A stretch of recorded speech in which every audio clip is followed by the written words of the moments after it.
Teddy Feinberg, Brook Stockburger, Teddy and Brook Show. This is actually the last time, or at least in the works the last time, we're going to be doing it outside. There's not a cloud in the sky. I wonder if that's a sign. We're moving into our new building next week. We have our own media room. It's going to be really pretty nice. I'm going to say swank. I don't know how high I want to set the bar. But the day is shining on us. It's beautiful. It's chilly, but it's beautiful. So yeah, we're going to be moving to our new dig. So excited. Feel free to come by and visit us at our new digs. Great building. We want to be interactive with our readers. We got to move on. We talked about Dwayne Walker leaving last week. He officially did as Aggie football coach. Now, when we filmed the show last week, that day he did. Right. Now there's kind of this coaching search. I don't know how seriously we should take it. I think that we think Doug Martin. Well, I think that we know Doug Martin's going to have the interim label removed from his name.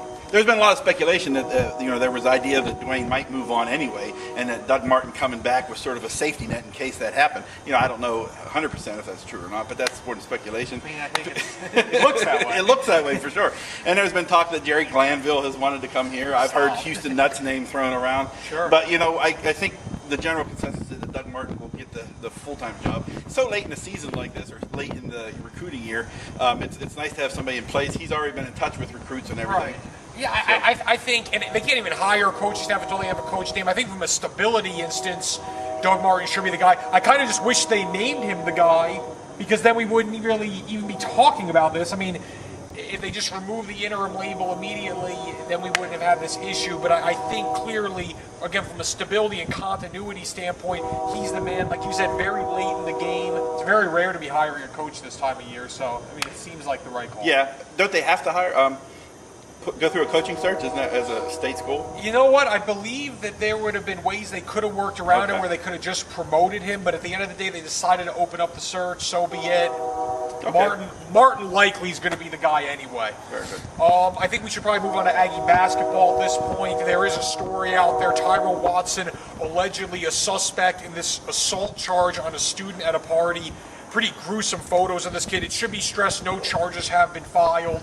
At this point, he is traveling with the team, but that's kind of the buzz out there today. Yeah, it is. Here and the now. And it hurts. Whether it's true or not, all this speculation that's all over the internet and everything, it can rattle a team's psyche a little bit. It can get into their heads, just it's taking them off their game. This is a team on a 7-game winning streak going into San Antonio. They don't need any distractions. Photos are just horrible. But again, there's been no charges. We want to stress that. The team is on a 7-game win streak. Chili Napawe comes back. I can't really see Chili Napawe starting over Sim Bular, and Ronaldo Dixon's been great. Their front court's been clicking lately. Yeah, it sure has. Now there's another piece back there, how they integrate him. If they play him, that'll be something to keep an eye on. They go to Texas State. They go to Texas San Antonio. They annihilated those two teams in the Pan Am Center. Hopefully it's business as usual again for them. Again, 7-game win streak. Hopefully they make it 8 or 9. Super Bowl this week. You're in a bind. I'm in a big bind here. Yeah. As a Pittsburgh Steelers fan, the Steelers are the only team with 6 Super Bowl trophies. If the Niners win, they'll join them with 6. So I kind of don't want to see that happening. No. But how in the world can I root for the Baltimore Ravens? I don't think they you can. hated divisional rivals. So I got to root for the Niners, and I kind of think the Niners are going to win anyway. Although Flacco and Baltimore seem to have this team of destiny thing ever since that big pass with 30 seconds to go in Denver. I don't know. I'm kind of scared by Baltimore. I kind of think they're going to win, but I'm rooting for the Niners. They do have that team of destiny feel. The Niners are the better team. I do not think Baltimore's faced a quarterback like Kaepernick. Obviously, they played well against Manning. They played well against Brady. Kaepernick brings a real different element with his athleticism, his running ability, changes the entire complexion of the game. What's really going to be interesting is if Baltimore wins and Joe Flacco gets MVP, they're going to have to pay him $1 zillion. His contract's up. He needs some cash. Unreal. And I realized I said I think the Niners are going to win, and then later I said I think Baltimore's going to win. I'm going to root for the Niners, but I think Baltimore wins 27-24. All right, I'm going to go with the Niners, and we're going to see who is right. And I actually want to say I am actually rooting for the Niners, too. I just don't like Baltimore. Ed Reed interception return would be the difference. Yeah. We'll see.